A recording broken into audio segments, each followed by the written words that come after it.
Have you ever wondered why the kilos just won't budge, no matter how many steps you take or how many salads you eat?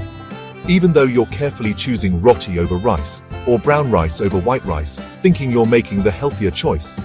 Or maybe you're doing the opposite, ditching rice for roti, hoping it'll finally tip the scale in your favor.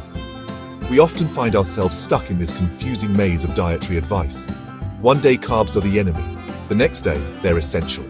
It's no wonder we feel overwhelmed and frustrated. So let's take a step back and really look at what's going on.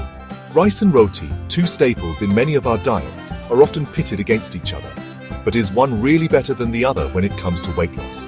The truth is, it's not just about which one you eat. It's about how much, when, and what you pair it with. Portion control, timing, and balance play a much bigger role than we often realize. It's time we move past the blame game and start empowering ourselves with the right knowledge to make better choices for a healthier and, well, happier version of us. You see, our bodies respond differently to foods based on our metabolism, activity levels, and even our genetics.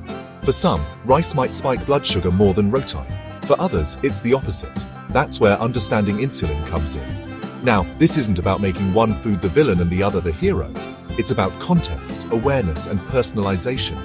It's more about learning how our individual bodies respond to different foods and then making choices that actually align with our personal health goals. We'll also talk about how to build meals that keep you full longer, reduce cravings, and support your energy levels throughout the day. Because weight loss isn't just about eating less, it's about eating smart. We'll dive into the science behind weight loss, explore the role of insulin, and I'll share some practical tips to help you manage your weight in a way that's actually sustainable. So let's take this journey together, one mindful bite at a time, because when we understand our food, we reclaim our power. We often get caught up in calorie counting, obsessing over every number on the screen, thinking that it's the ultimate key to weight loss. Apps, trackers, and food diaries become our daily companions. And yes, the basic idea is true. If we burn more calories than we consume, we should, in theory, lose weight. But the human body is far more complex than a simple math equation. The scale doesn't always reflect our efforts, and that can be incredibly frustrating. You might be doing everything right and still not see the results you expect. That's because calorie balance is just one piece of the puzzle. The quality of the food we eat, how our bodies process it, and even our stress and sleep levels all play a role. Think about that friend who seems effortlessly fit, never counting calories, yet always energetic and healthy. Chances are, they've developed habits that support their body's natural balance. Meanwhile, others may be eating what looks like a textbook healthy diet, salads, smoothies, whole grains, but still struggle with weight gain or plateaus. The missing link?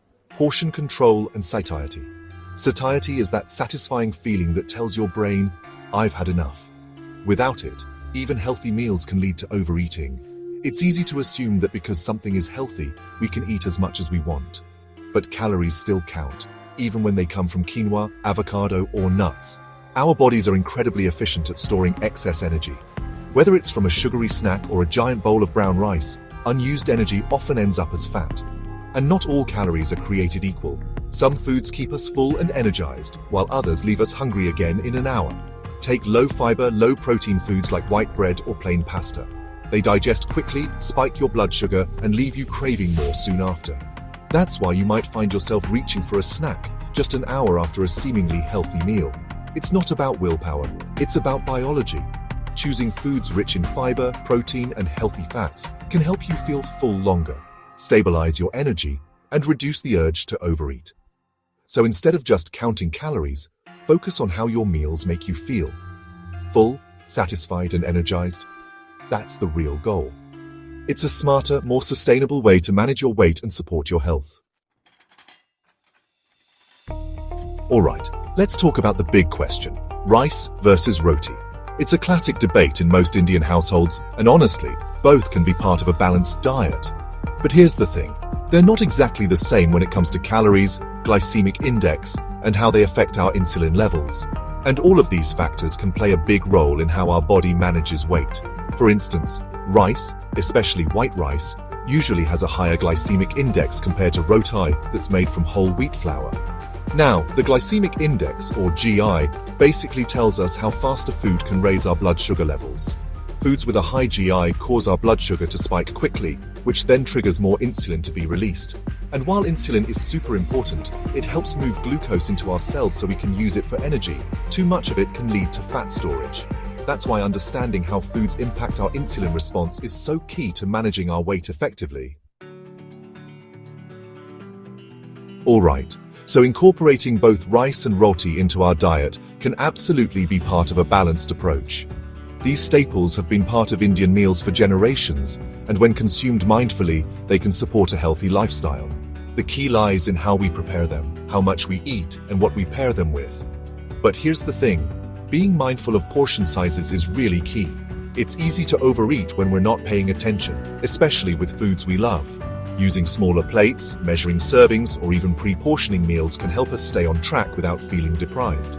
You can start by gradually reducing your portion of rice or roti with each meal. This doesn't mean cutting them out completely, just shifting the balance. For example, if you usually eat 2 rotis, try having one and adding more vegetables or dal instead. Instead of making them the main focus, try treating them as accompaniments to a generous serving of vegetables, some lean protein, and healthy fats. Think of your plate as a canvas. Fill half with colorful veggies, a quarter with protein, and the rest with whole grains like rice or roti. This small shift in focus can help manage calorie intake while still making sure you're getting all the nutrients you need.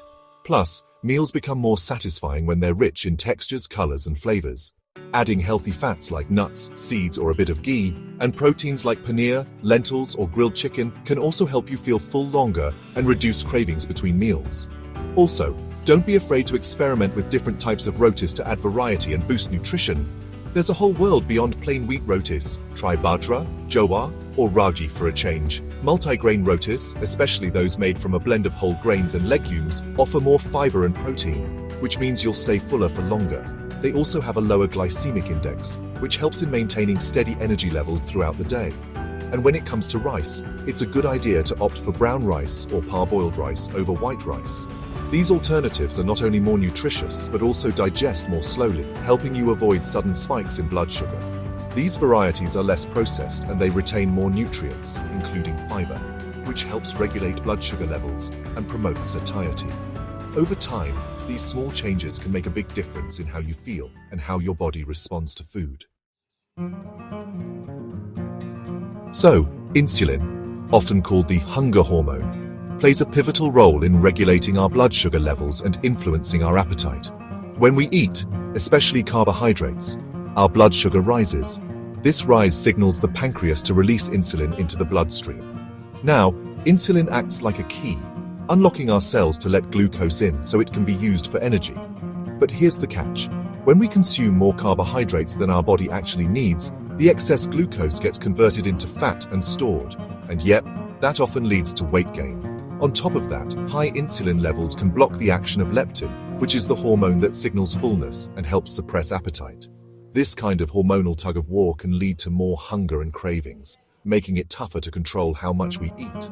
So, managing insulin levels is super important, not just for weight management, but for overall metabolic health too. So, here's something interesting. Because of its lower glycemic index, roti generally leads to a slower and more gradual rise in blood sugar compared to rice, especially white rice. This slower digestion and absorption rate means a more balanced insulin response, which reduces the chances of fat storage and those dreaded energy crashes. That said, it's also important to remember that the cooking method and the dishes you pair with it can affect the overall glycemic index of your meal. Choosing roti made from whole grains like wheat, bajra, or jowar can really enhance its nutritional value and help maintain stable blood sugar levels.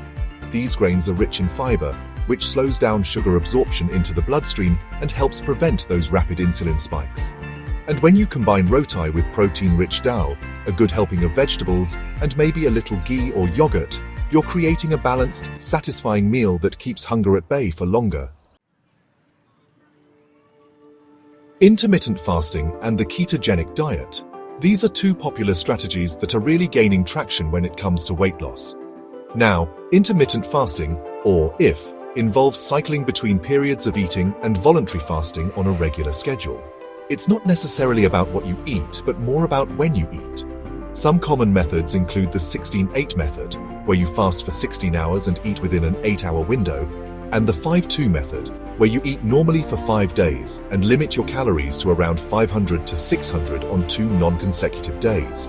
Now, the ketogenic diet takes a different approach. It focuses on drastically cutting down carbohydrates and replacing them with healthy fats. This shift in metabolism pushes the body into a state called ketosis, where it starts burning fat for fuel instead of glucose.